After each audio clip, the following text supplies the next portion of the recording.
Selamat siang Bapak Ibu dan Saudara. Kembali lagi kita bersama-sama dengan program live streaming MPK dari Task Force Doa dan Konseling yang berkolaborasi dengan Bara Digital Ministry. Hari ini kita sudah bergabung dengan Bapak Johan Tumanduk. Shalom Bapak. Shalom, selamat siang. Ya, selamat siang Bapak. Bapak Johan Tumanduk SHMM MIM NPDK. Beliau salah satu tokoh pendidikan Kristen di Indonesia, dan hari ini sebelum kita bertanya-tanya lebih lanjut lagi bagaimana pengalaman beliau selama terjun dalam dunia pendidikan, saya mengajak kita terlebih dahulu untuk tunduk dalam pimpinan Allah Roh Kudus.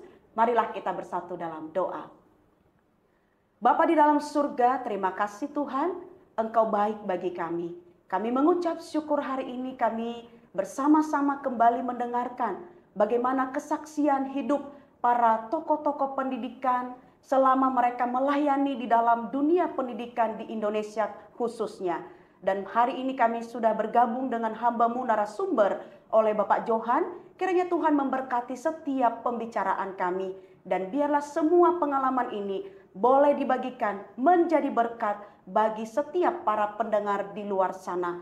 Dan semua pelayanan hari ini kami kembalikan bagi hormat kemuliaan nama Tuhan. Terima kasih Bapa, kami mengucap syukur, kami sudah berdoa di dalam nama Tuhan Yesus Kristus. Amin.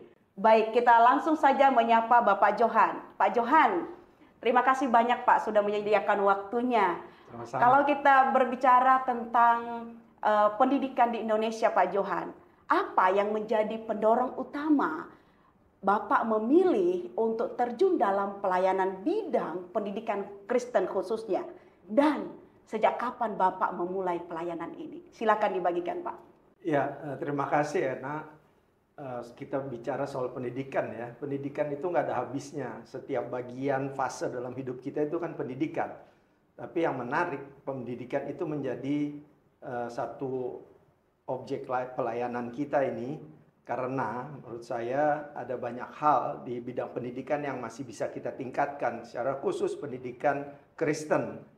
Ya, saat ini kita tentu tahu bahwa sekolah-sekolah Kristen di Indonesia menghadapi situasi yang tidak ringan. Ya. Ada yang sekolah-sekolah yang bagus, ada yang sedang, tapi kebanyakan sekolah-sekolah kita itu saat ini sedang menghadapi kesulitan. Nah, disinilah saya terpanggil bersama dengan teman-teman pengurus di MPK untuk menolong supaya secara khusus sekolah-sekolah Kristen yang ada di daerah-daerah yang tertinggal, yang kesulitan. Kenapa? Karena majunya sekolah Kristen itu identik dengan kemajuan dari daerah di mana sekolah Kristen itu berada. Kalau sekolah Kristen itu menurun, pasti juga kualitas pendidikan itu menurun. Padahal daerah-daerah di mana sekolah Kristen itu berada, itu adalah daerah-daerah yang punya sumber daya yang bagus gitu. Nah, siapa lagi yang akan mengelola kalau bukan kita sendiri ya, artinya gitu. Saya sih bukan mendikotomikan Kristen dan non-Kristen,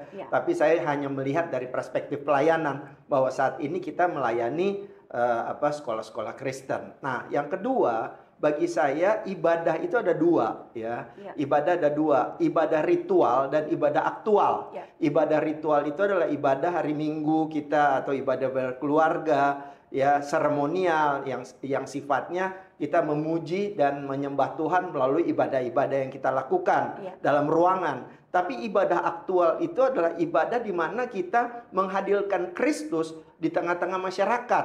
Lalu kemudian memperkenalkan Kristus kepada masyarakat, kan begitu ya, dengan apa yang dia lakukan, menyelamatkan, mengasihi, merangkul. Nah, kita juga harus melakukan itu melalui ibadah-ibadah aktual kita.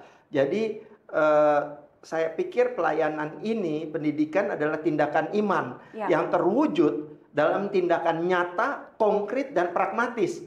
Karena menurut saya kadang-kadang, maaf nih, kadang-kadang ada banyak yang mengatakan diri sebagai pelayan hanya jago di mimbar atau berkata-kata, mengenakan jubah kebesaran, setelah kembali lagi larut lagi dalam pengandalan diri, dalam kemalasan rohani. Ujungnya yang terjadi adalah deinkarnasi. Kalau deinkarnasi itu berarti kan, kalau inkarnasi firman jadi daging. Kalau deinkarnasi dari daging jadi kata-kata hampa tanpa makna. Kita jago bicara tapi kondisi lapangan kita itu luar biasa beratnya.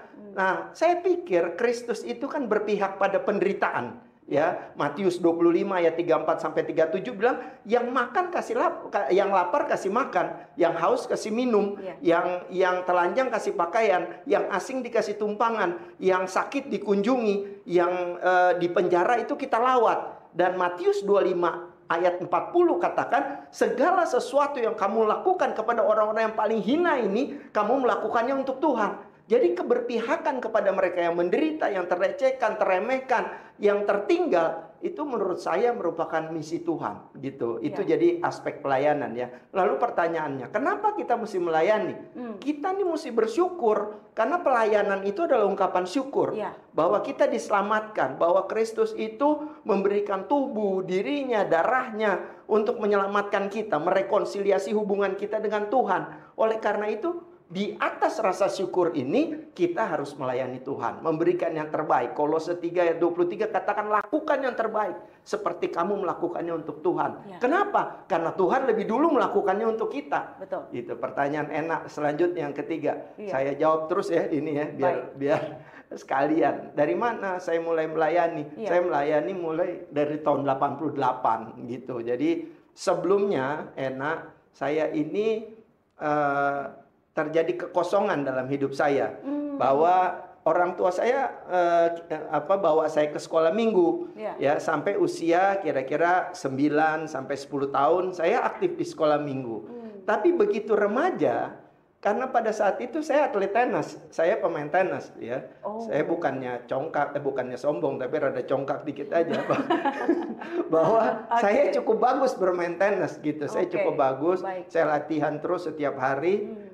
Sehingga sampai satu titik saya pernah jadi juara antar mahasiswa se-universitas yang bawa nama negara se-Asia Tenggara ya. Jadi kayak Universitas Indonesia, waktu itu saya kuliah di Universitas Indonesia lalu ada Universitas NUS, National University of Singapore, Universitas Brunei, macam-macam, tambah Hong Kong. Nah, itu lawan saya itu. Nah, saya bisa juara single, double, bergu waktu itu UI juara untuk juara umum untuk tenis. Nah, salah satunya saya gitu. Nah, jadi saya tidak ikut kebaktian remaja dan yang lain-lain. Nah, ujungnya seperti anak muda juga, kebanyakan tentu kan kita ada nakal-nakalnya ya. Sampai satu titik saya itu kuliah saya hampir berantakan. Saya kuliah di salah satu universitas di Jakarta, hampir berantakan. Jadi teman-teman saya ini udah kebanyakan lulus. Saya kurang 6 mata kuliah harus lulus. Kalau enggak saya tunda tahun depan. Nah, karena saya jauh sama Tuhan waktu itu, sampai saya bilang begini, Tuhan, kalau Tuhan ada, saya mohon Tuhan campur tangan. Ya, campur tangan bahwa luluskan saya 6. Kasihan orang tua saya. Tiba-tiba saya menyesal tuh. Bapak saya udah mau pensiun waktu itu. Jadi usia mau 55, jadi saya berdoa kalau Tuhan betul ada, saya bisa lulus. Saya belajar, ternyata 6 itu saya bisa lulus. Jadi saya yakin bahwa Tuhan itu ada gitu. Saya yakin, baru saya ingat-ingat, oh iya, pekerjaan Tuhan banyak sekali dalam hidup saya yang baik-baik itu.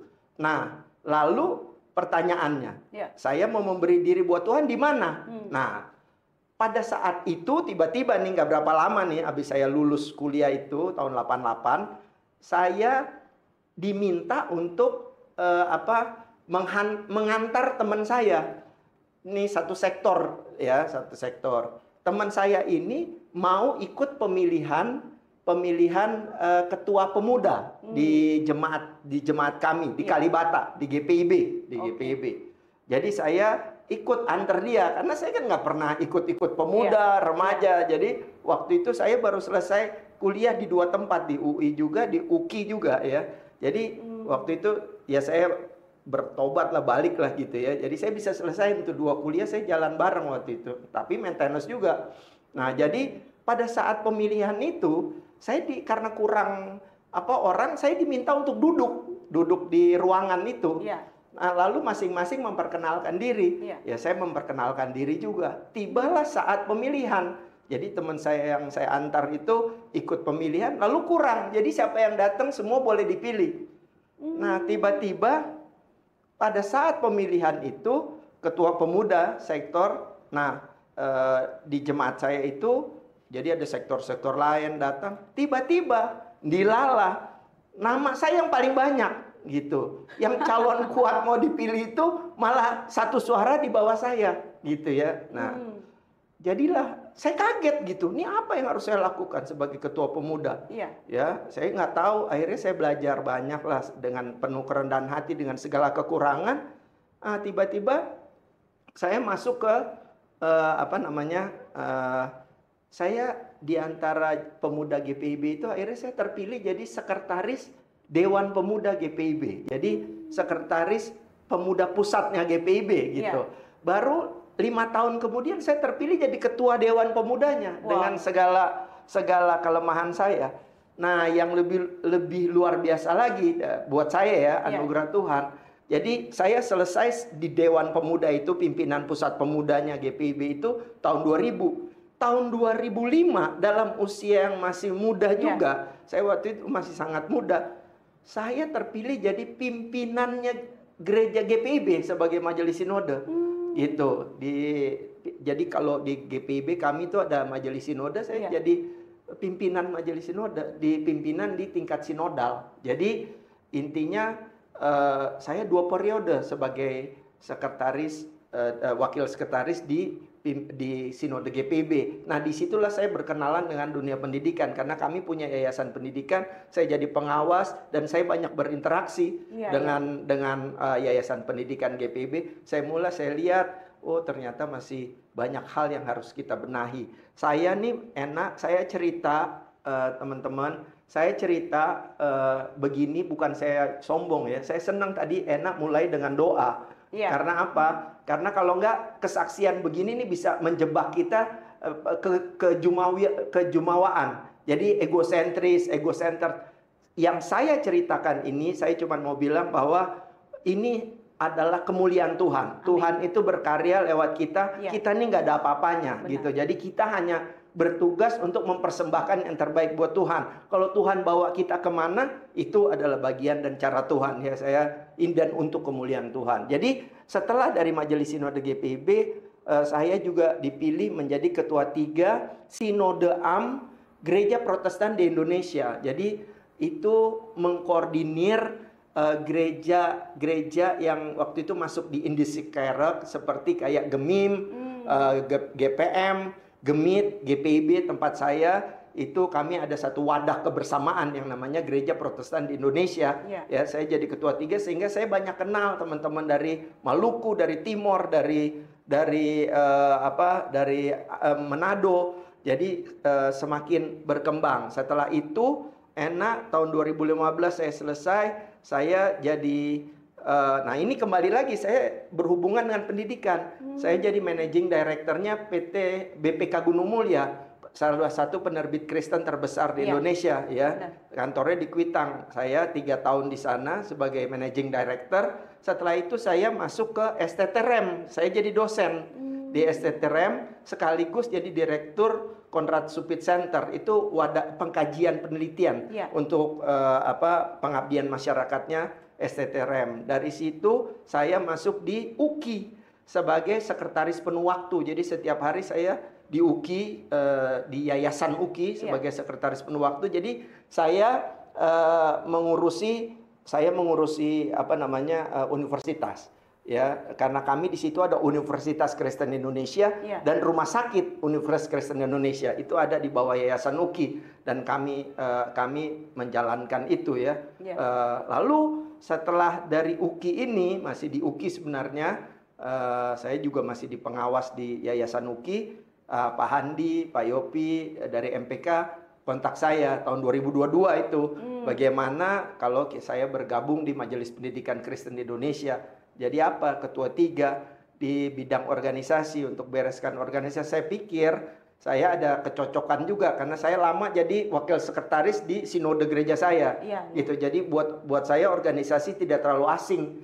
Gitu. Jadi saya menyambut dengan gembira dan makin gembira ketika melihat pelayanan MPK yang luar biasa ini. Sampai di daerah-daerah terpencil, bagaimana meningkatkan kompetensi guru, kapabilitasnya, kapasitasnya. Bagaimana kita juga bersentuhan langsung dengan sekolah-sekolah Kristen yang mengalami kesulitan. Buat saya itu adalah satu anugerah Tuhan yang luar biasa dalam pelayanan ini. Jadi saya sangat bersyukur bagaimana Tuhan berkarya dalam hidup dan kehidupan saya, dan tugas saya ini karena saya makin tua loh enak. Saya udah punya cucu ya. Jadi makin tua sudah punya cucu, bagaimana kita berpikir untuk memberikan saja sisa hidup kita untuk melayani Tuhan. Kira-kira seperti itu. Puji Tuhan, Pak Johan, luar biasa, bukan waktu yang sangat singkat. Kalau saya hitung tadi sejak tahun 1988 dipanggil Tuhan, ya, hingga pada tahun ini berarti saya hitung 36 tahun. Benar, Pak? Bapak sudah terjun. Saya rasa lebih baik pakai kata-kata diberi tanggung jawab aja, diutus. Jangan dipanggil Tuhan. Kalau panggil Tuhan nanti saya terbang lagi. Tuhan utus Pak Johan ya. Tuhan gerakkan hati Pak Johan. Jangan dulu panggil. Iya benar. Oke. Tuhan gerakkan hati Pak Johan untuk terjun dalam pelayanan. Walaupun itu dimulai di dalam gereja, persekutuan gereja, dan pada akhirnya Tuhan lebih jauh lagi pakai untuk pendidikan Kristen di Indonesia. Terima kasih banyak, Pak. Yang kedua begini, Pak, bisakah diseringkan hal yang paling menyentuh hati Bapak Johan dalam menjalankan pelayanan ini, khususnya di bidang pendidikan? Saya nggak bisa lupa bahwa ketika saya jalan ke Apokayan itu daerah tertinggal juga di Kalimantan Utara. Di sana itu ada namanya kampung yang namanya desa itu Longnawang ya. Longnawang sekarang mungkin kecamatan ya karena ada pemekaran. Di sana saya ketemu dengan anak-anak Dayak di sana ya. Anak-anak Dayak yang jauh sekali dari Jakarta, ini Kalimantan Utara yang jauh, dan ke sana waktu itu masih menggunakan pesawat Susi Air yang kecil-kecil itu, dan untuk masuk ke yang lebih lagi kita menggunakan ketinting. Ketinting itu perahu kecil, ya, lewatin sungai-sungai. Di sana saya bertemu dengan satu anak yang punya niat kuat untuk menimba ilmu gitu. Lalu kemudian anak ini perempuan, namanya Dina, dan saya bawa dia ke Jakarta, ya, dari Apokayan, di mana orang bilang ini anak tertinggal, daerah tertinggal, apakah dia bisa ikut kuliah? Ya, saya ajak tinggal di rumah.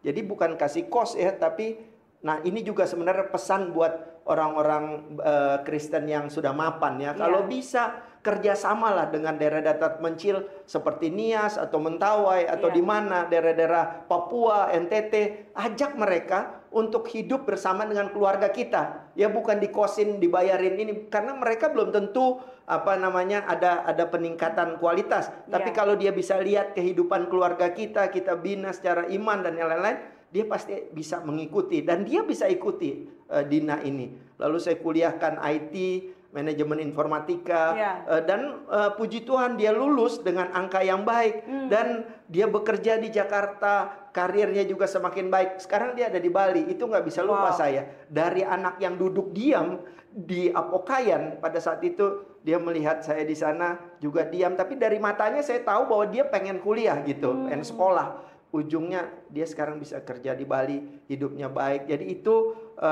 semakin membuat saya contoh nyata dari Tuhan. Akhirnya saya ada 3 yang saya berlakukan seperti itu. Akhirnya saya juga melihat tentu ada banyak hal yang kita bisa lakukan di lapangan melalui Majelis Pendidikan Kristen di Indonesia ini, melalui pelayanan kita di sekolah-sekolah Kristen. Wow. Saya dapat menarik satu kesimpulan bahwa ketika kita langsung melihat hati kita digerakkan untuk membantu, ya, puji Tuhan Pak Johan.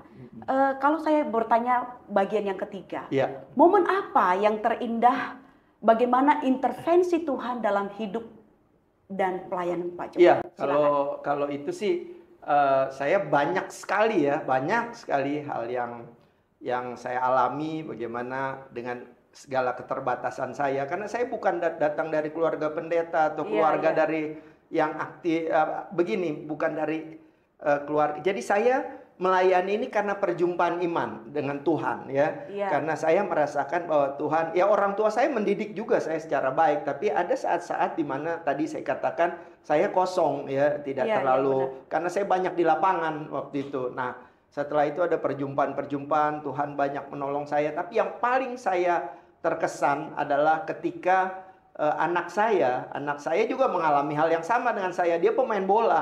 Nah, tapi dia ketua senat di salah satu fakultas kedokteran. Ya. Nah, dia juga mengalami pergumulan sama seperti saya waktu itu. Jadi intinya begini, saya dipanggil oleh pimpinan fakultas, pimpinan universitas bahkan, karena dia ketua senat. Dikatakan bahwa anak Anda sudah tidak akan bisa jadi dokter. Ya, kira-kira kayak gitu.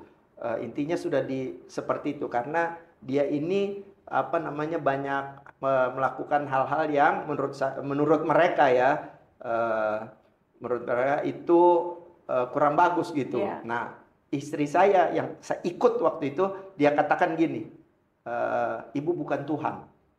Lalu kami berdoa, anak ini kami ingin sekali, dan dia juga bercita-cita jadi dokter. Yeah. Ya, bayangkan dia harus jalani satu masa di mana dia tidak diperkenankan ikut kuliah. Jadi bayangkan calon dokter nggak diskors, intinya kayak gitu. Yeah. Ya, diskors. Karena untuk untuk skors untuk perbaikan ya. Yeah. Jadi kami menerima itu. Anak ini kami dampingi ya, kami dampingi. Kemudian dia mulai berjuang lagi. Istilahnya boleh dibilang dia dari nol. Ada banyak ketinggalan-ketinggalan dan yang lain. Ya, puji Tuhan ya, anak saya itu. Dan saya melihat bagaimana pendampingan Tuhan, dia bisa lulus jadi sarjana kedokteran. Setelah itu jadi calon dokter. Setelah itu dia ikut yang namanya UKDI, ujian kompetensi dokter Indonesia. Orang biasa ikut 2-3 kali, ada yang sampai 7 kali nggak lulus-lulus. Anak saya bisa lulus hanya dalam 1 kali ujian. Wow. Tapi yang paling luar biasa buat saya adalah intervensi Tuhan ya ini.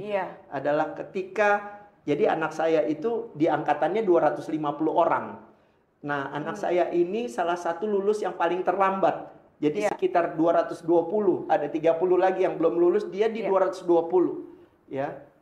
Lalu kemudian apa yang terjadi enak ya, bahwa anak saya ini ternyata dia mengikuti ujian spesialis.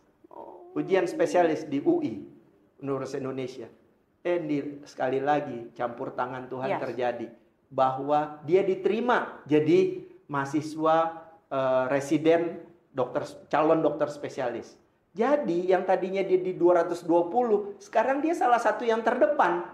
Terdepan karena teman-teman yang lain dia kebanyakan belum masuk pendidikan spesialis. Nah, lalu kemudian dia juga diterima kerja ya di salah satu instansi pemerintah. Artinya sambil kerja. Jadi saya pikir dari pion jadi champion gitu ya, dari pion jadi champion, dari zero to hero. Oh, kalau Tuhan sudah beracara, nggak ada yang mustahil yang terjadi. Jadi itu sih buat saya, terutama nih anak saya. Tapi banyak kejadian-kejadian lain. Tapi yang paling berkesan buat saya adalah itu. Gitu. Puji Tuhan. Ketika dan dia sudah menikah, dia sudah menikah dan punya anak. Jadi saya udah punya cucu. Oke, selamat Pak Johan sudah punya cucu ya. Dan luar biasa pengalaman Pak Johan ketika Tuhan turut bekerja dalam setiap pergumulan kita dengan iman kepada Kristus. Tuhan buka jalan ya, dan itu yang terbaik. Amin ya Pak Johan. Amin, amin. Oke, selama melayani, apakah tantangan terberat yang Bapak alami? Dan apakah bentuk penyertaan Tuhan dalam situasi tersebut, Bapak? Silakan. Banyak ya, banyak tantangannya karena udah lama juga ya, jadi banyak.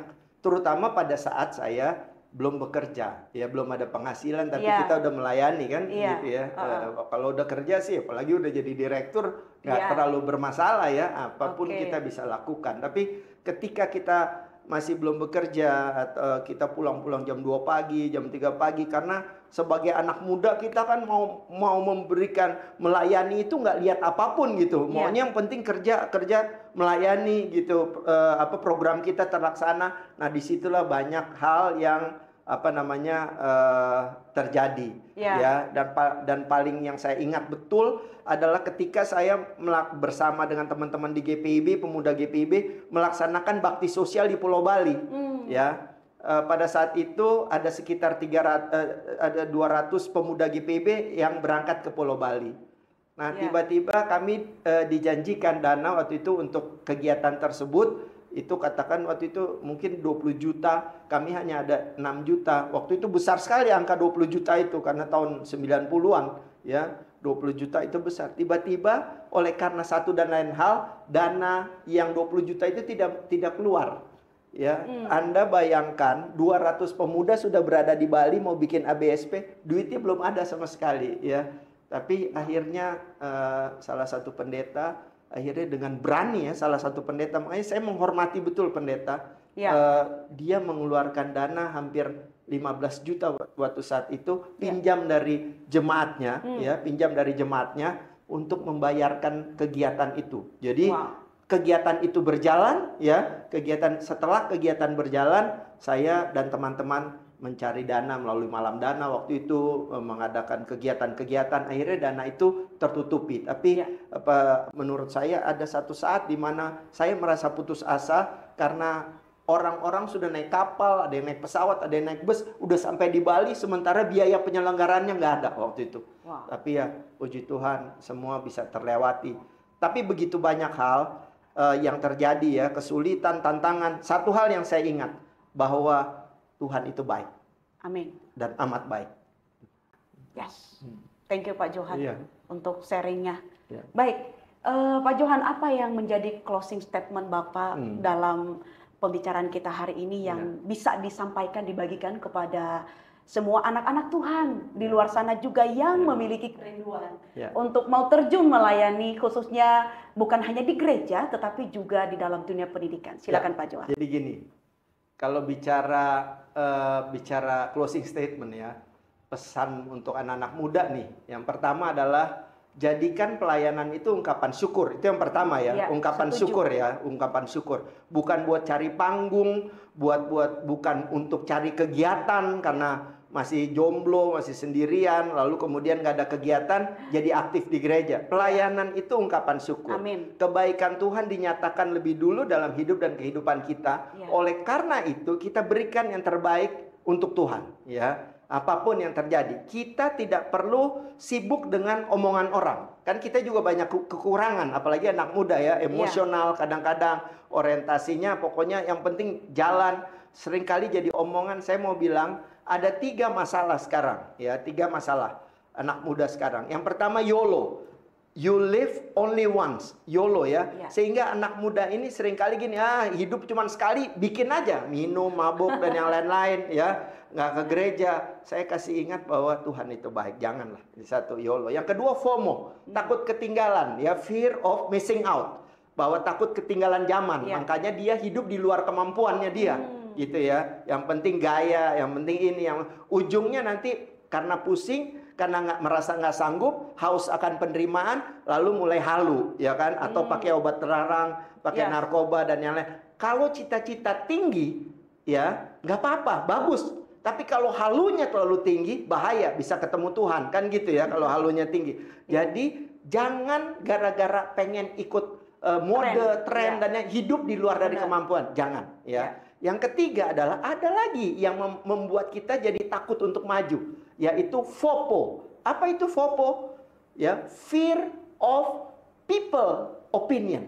Jadi kita terlalu takut orang ngomong ini, orang ngomong ini. Kalau Anda yakin bahwa tujuan hidup Anda baik, jalankan, wujudkan, dan tetap berserah kepada Tuhan. Itu pertama ya, bahwa pelayanan itu menyangkut itu, ungkapan syukur dan wujudkan mimpimu untuk melayani. Jangan takut dengan omongan orang, jangan pudar kamu punya tujuan dengan adanya YOLO itu, bahwa hidup hanya sekali. Masih muda ya lakukan aja ya. Muda foya-foya, dewasa nakal mempesona, tua kaya raya, mati masuk surga. Kan begitu ya. Jadi gunakan masa mudamu. Oh, nggak kayak gitulah. Ya, hidup ini harus ada pengorbanan, pengabdian, dan berdampak ya, jadi berkat, karena kita mesti jadi teladan iman. Yang kedua ya, sekarang saya mau bicara closing statement dari sisi manajemen. Dari sisi maksud saya gini, dari sisi apa ya istilahnya gini, ya manajemen lah. Yang pertama, kalian anak muda harus punya integritas. Ya, itu yang paling penting. Setelah kalian tadi bicara tentang fondasi iman, pelayanan adalah ungkapan syukur, kalian harus punya integritas. Ya. Seperti Paulus dalam Kisah Para Rasul 24 ayat 16 dikatakan, aku senantiasa menjaga nuraniku supaya tetap murni di hadapan Allah dan manusia. Artinya apa? Hati, pikiran, dan tindakan harus sejalan. Ya. Karena integritas itu penting dalam pekerjaan, dalam pelayanan, dalam kehidupan berkeluarga kita. Ya. Yang kedua, kamu harus tingkatkan kapabilitasmu. Ya. Bahwa kamu juga harus tingkatkan, berlatih untuk gunakan tangan, kaki, badan ini, tubuh ini untuk mengeksekusi apa yang jadi mimpimu, ya, kapabilitasmu. Karena gini, karena banyak orang yang cuma mimpi, hanya berpikir, tapi mager, nggak mau mewujudkan. Jadi anak muda harus wujudkan mimpimu. 3 jenis orang Kristen. Yang pertama, ya, quitter. Orang Kristen tuh kadang-kadang belum bergerak udah berhenti. Yang kedua, camper. Baru jalan berapa lama mundur dari pelayanan. Yang ketiga, kita harus jadi achiever. Ya, kita harus menjadi orang yang achieve pada tujuan kita. Tujuan kita harus diwujud nyatakan. Jadi yang pertama integritas. Jadi dari bagian 2 nih. Bagian pertama adalah ungkapan syukur. Bagian 2 yang pertama adalah integritas. Ya, yang kedua adalah kapabilitas tadi. Yang ketiga kapasitas. Dia harus mau tetap belajar. Ya, jangan puas dengan keadaannya sekarang. Dia harus mau belajar, supaya kompetensinya makin meningkat. Seperti IT, ada AI sekarang. Kita mesti belajar, ya. Komputer itu selalu berubah, ilmu hukum harus berubah karena undang-undangnya berubah terus. Anda harus mau belajar, harus relevan, kontekstual, ya. Itu. Yang keempat adalah, jadi satu saya ulang, integritas, kapabilitas, kapasitas. Yang keempat, Anda tetap mesti humanis. Anak muda sekarang banyak pakai handphone, nggak ada pakai headset, ya, nggak ada senyum. Kadang-kadang kalau dipanggil dia lupa, ya kan ya. Kadang-kadang kita kehilangan makna kebersamaan sebagai orang Kristen, karena anak-anak muda kita terlalu sibuk dengan diri mereka sendiri di sekarang. Padahal salah satu kekuatan dari Tuhan Yesus adalah rangkulan kasih-Nya. Gitu, rangkulan kasih-Nya menghangatkan. Kita bisa menjadi kekuatan penyembuh dari Allah melalui Kristus, lalu kemudian itu dipercayakan kepada kita. Anda bayangkan ya, sekarang kita baru memperingati Pentakosta ya, bagaimana kita itu diutus oleh Kristus, iya kan? Bagaimana Anda bayangkan murid-murid sukacita ketika Tuhan Yesus itu naik kan ke surga kan. Mungkin murid-murid itu dengan semangat bilang, menyala bangku, ya kan ya. Tuhan Yesus bilang, kasih ajar mereka, King, kasih ajar, beritakan, baptiskan, muridkan, ajarkan, siap dan semangat, ya. Tapi semangat itu harus dinyatakan dalam hal-hal yang komunikatif, humanis, hangat, merangkul. Ya, yang terakhir.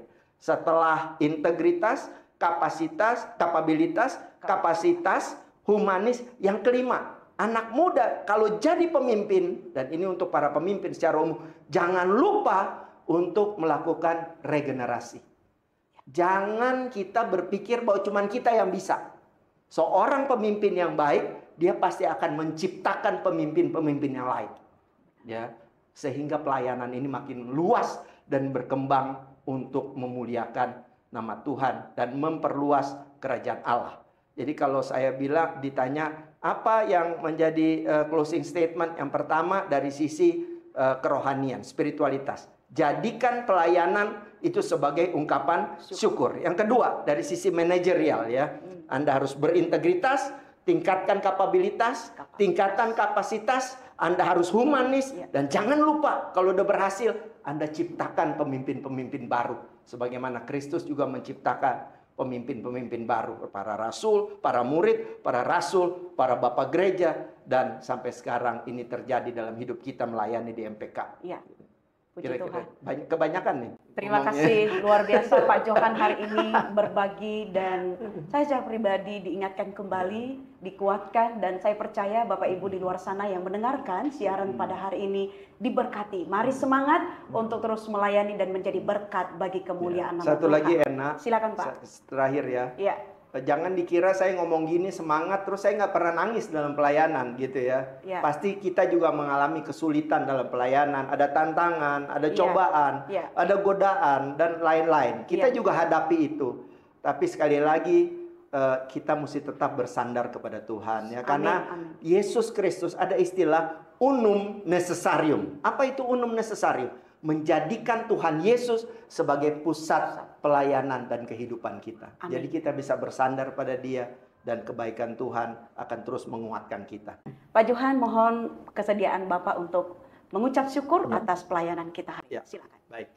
Mari kita satu dalam doa. Bapa di surga, kami berterima kasih untuk setiap kebaikan Tuhan yang dinyatakan dalam hidup dan kehidupan kami. Ya. Kami menyadari dalam segala keterbatasan kami, kemurahan Tuhan selalu berlaku. Terima kasih Tuhan, kalau Tuhan sudah memakai kami pribadi lepas pribadi Ya. untuk melayani Tuhan. Hari ini kami boleh bersaksi tentang kebaikan Tuhan.